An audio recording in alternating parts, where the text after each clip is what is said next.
That's too bad. But anyway, we're going to go to the documentary.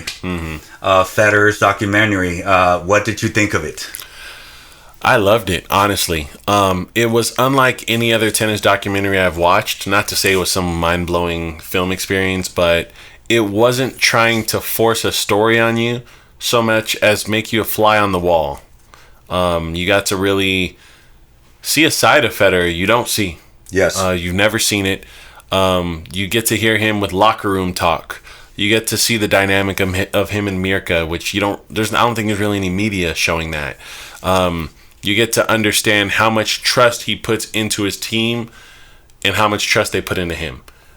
Because he was saying, look, they could have stopped me from playing a while ago, but they trusted and allowed me to keep going. And also the severity of the injury and how much work he put into things, and also how many times he walked on court and his team in box knew he was going to lose or thought he could probably win. I liked a lot of it. It was really good. It gave me a lot of insight, and I learned a bit about the dynamics between him and Djokovic, their actual relationship, the highs and the lows. I learned a bit there, and I thought it was very funny to... We might have to... I won't make this an explicit episode, but I want to quote something. So him and Nadal are in the locker room after they lost. And, that was funny. Yeah, and they're both chit-chatting, and he's going, man, he was serving for his last match win ever. And they lose the point. And Nadal's in the locker room just going, that Tiafo. He said Tiafo. Tiafo. Yeah, and freaking he Tiafo. He cussed, yes. But just how angry he was that Tiafo took out their chances of the grand ending. It was funny to watch. Their locker room dynamic was funny, and it was funny to rewatch that Laver Cup match. Yes. So yeah, it was great. What were your takeaways? What did you see? Yeah, there's 3 takeaways for me. One of them was young Federer saying, "If I ever get a surgery, I'm done." Mm-hmm. And then he had surgery, and he was still playing. Mm-hmm. The second one to me was when he whispered something in Djokovic's ear, and Djokovic got a little weepy-eyed. Mm-hmm. That was shocking to me. Mm-hmm. And then lastly was when he was serving for the match, for the super tiebreaker, and he cried a little bit. Mm-hmm. And honestly, if that hadn't have happened, they probably would have won. Yeah.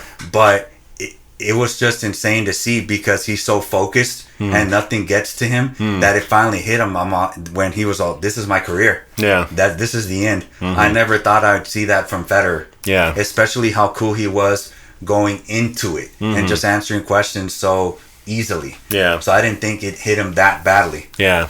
But there are a couple of takes here that were funny to fans. Mm-hmm. One of them was when Federer beat Pete. Mm-hmm. And then Bjorn Borg texted him and said thank you because he was going to break the record and he couldn't. Yeah. And then the other one it had to do with Nadal again when he was complaining about Sonego, and he was all his grunting, and Berrettini was all, that's what he does. He wasn't doing it on purpose. He was vouching for him. Yeah, he was vouching for him, and Federer's in the back just busting up. Yeah. Yeah. So a lot of people like those 2 scenes. So did you agree with those? Yeah, the Sonego scene was hilarious. That was definitely that's probably one of the funniest scenes because Berrettini's like, trust me, he's done it since he was a child. And Nadal's like, trust me, he didn't do it the whole set until I was swinging on match point. He's like, he's imitating it. Yeah, that was a good scene. That I love that they included some of that footage. Yes, that was good. Yeah, that was insane. But yes, I thought it was funny. Yeah, it was great.